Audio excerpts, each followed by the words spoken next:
गोस्वामी लक्ष्मीनाथ परमहंस का जन्म तत्कालीन भागलपुर जिला और वर्तमान सुपौल जिला के परसरमा गांव में 18वीं शताब्दी में एक कुलीन ब्राह्मण पंडित अंदी झा के कुल में हुआ था। जिस प्रकार भगवान श्री कृष्ण 11 वर्षों तक गोचारण करके योगीश्वर हो गए, उसी प्रकार लक्ष्मीनाथ भी लगभग उसी अवस्था तक गोचरा कर महान साधक योगी बन गए। बाल्यकाल से ही वे योग मार्ग पर अग्रसर होने को उत्सुक थे, किंतु योग्य गुरु एवं कुशल मार्गदर्शक के अभाव में वे सदैव चिंतनशील और विरक्त भाव में रहने लगे। लक्ष्मीनाथ काठमांडू पहुंचे और उन्हें भगवान पशुपतिनाथ के दर्शन हुए। एक दिन अचानक भगदड़ मची। लक्ष्मीनाथ भी एक ओर निकल पड़े। वे आगे बढ़ते बढ़ते एक सुनसान घने जंगल में पहुंच गए। उस जंगल में उन्हें एक योगी साधना करते दिखे। वह योगी गुरु गोरखनाथ के पट्ट शिष्य गुरु लंबानाथ थे। जी, मेरा नाम लक्ष्मीनाथ झा है। कलयुग में योगाभ्यास अत्यंत कठिन है। ओम नमः शिवाय।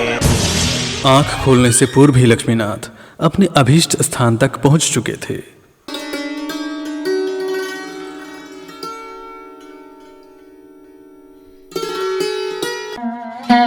घटवारी निकालो। बाबा जी को पैसा कहाँ से आएगा? अरे बहुत देखा ऐसे बाबाजियों को। पानी खौल रहा है, रास्ते का बालू छान कर उसमें डाल दो और फिर कुछ देर बाद उतार लेना। मुझे क्षमा करो बाबा। बनगांव में ही स्वामी जी के विभूतिपाद के दर्शन हुए। धीरे धीरे बाबा जी की प्रखर काव्य प्रतिभा का अनुभव लोगों को होना आरंभ हुआ। अपने मन को समझाता हूँ और कहता हूँ, रे मन काहे फिरत बौराना।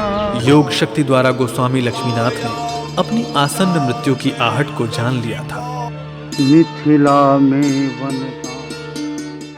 अरे तू गूंगा है क्या? गूंगा बोलने लगा, गूंगा बोलने लगा। जय बाबा जी, गूंगा बोलने लगा। जय बाबा जी।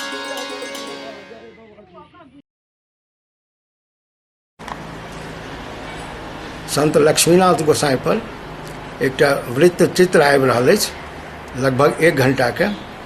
अपना सब एकरा अवश्य देखियो। एकर शीघ्र रिलीज भऽ रहल है। अपना सबके आशीर्वाद अपेक्षित अछि।